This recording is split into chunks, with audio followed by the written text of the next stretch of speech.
বৃহস্পতিবার সংসদে বিজেপি সাংসদ প্রতাপ চন্দ্র সারেঙ্গি ও মুকেশ রাজপুতকে ধাক্কা মারার অভিযোগ ওঠে রাহুল গান্ধীর বিরুদ্ধে।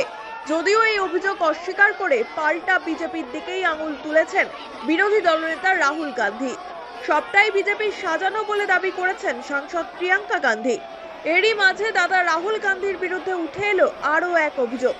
বৃহস্পতিবার বিকেলে নাগাল্যান্ড থেকে রাজ্যসভায় নির্বাচিত বিজেপির সাংসদ ফাংনান কন্যাক দাবি করলেন গন্ডগোলের সময় লোকসভার বিরোধী দলনেতা রাহুল গান্ধী নাকি তার শরীরের কাছাকাছি চলে এসেছিলেন। এতে তার খুবই অস্বস্তি হচ্ছিল বলেও জানান তিনি। तो leader of opposition Shri Rahul Gandhi ji बहुत क्लोज प्रॉक्सिमिटी में आके I also did not feel comfortable, अच्छा नहीं लगा।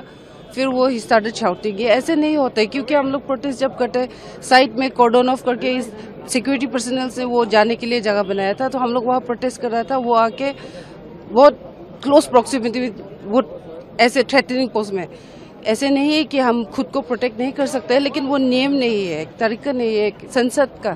तो इस आज जो हुआ है बहुत दिल दुख हुआ है, अच्छा नहीं लगा। ऐसे नहीं होना चाहिए, क्योंकि एक संसद को एक रिस्पेक्ट देता है, एक हिसाब देता है। हम लोग कोई आते हैं तो हम लोग बैक जाते हैं, साइड करते हैं। तो ऐसे हम लोग जब प्रोटेस्ट कर रहा था आगे आके, वो ग्रुप में था तो आगे आके ऐसे थ्रेटन करना वो अच्छा नहीं लगा। आज एसटी हूँ, नागालैंड से हूँ, और ये महिला संसद के साथ जो है वो अच्छा नहीं लगा, इसलिए मैंने कंप्लेन भी दिया है चेयरमैन को, उसके प्रोटेक्शन सीख करके। নাগাল্যান্ড বিজেপির মহিলা মোর্চার সভানেত্রী কোনাক উত্তর পূর্বাঞ্চল উন্নয়ন মন্ত্রকের পরামর্শদাতা কমিটির সদস্য। তিনি শিলংয়ের উত্তর পূর্ব ইন্দিরা গান্ধী আঞ্চলিক institute of health and medical সায়েন্সেসের পরিচালন পর্ষদেরও সদস্য। বৃহস্পতিবার সংসদে হওয়া গন্ডগোলের মাঝেই নাকি তার সঙ্গে ঘটে যায় এমন ঘটনা, যা সেই মুহূর্তে তাকে বেশ অস্বস্তিতে ফেলেছিল বলেই অভিযোগ তার। বুধবার থেকেই অমিত শাহের বিরুদ্ধে আম্বেদকর অবমাননার অভিযোগ তুলে সরব হয়েছেন কংগ্রেস সহ বিরোধীরা। শুক্রবার আম্বেদকর মন্তব্য ঘিরে সংসদ চত্বরে সরকার এবং বিরোধী পক্ষের সংঘাত কার্যত পরিণত হয় ধাক্কাধাক্কিতে। সংসদ ভবনের মকর প্রবেশদ্বারের একাংশ ঘিরে বিক্ষোভ দেখাচ্ছিলেন বিরোধী জোট ইন্ডিয়ার সাংসদরা।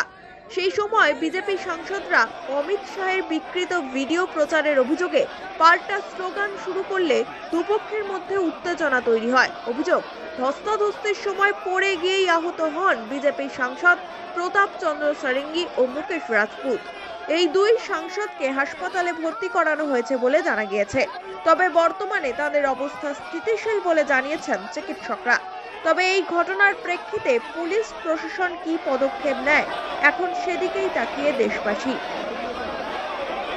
Bureau report, one India Bangla.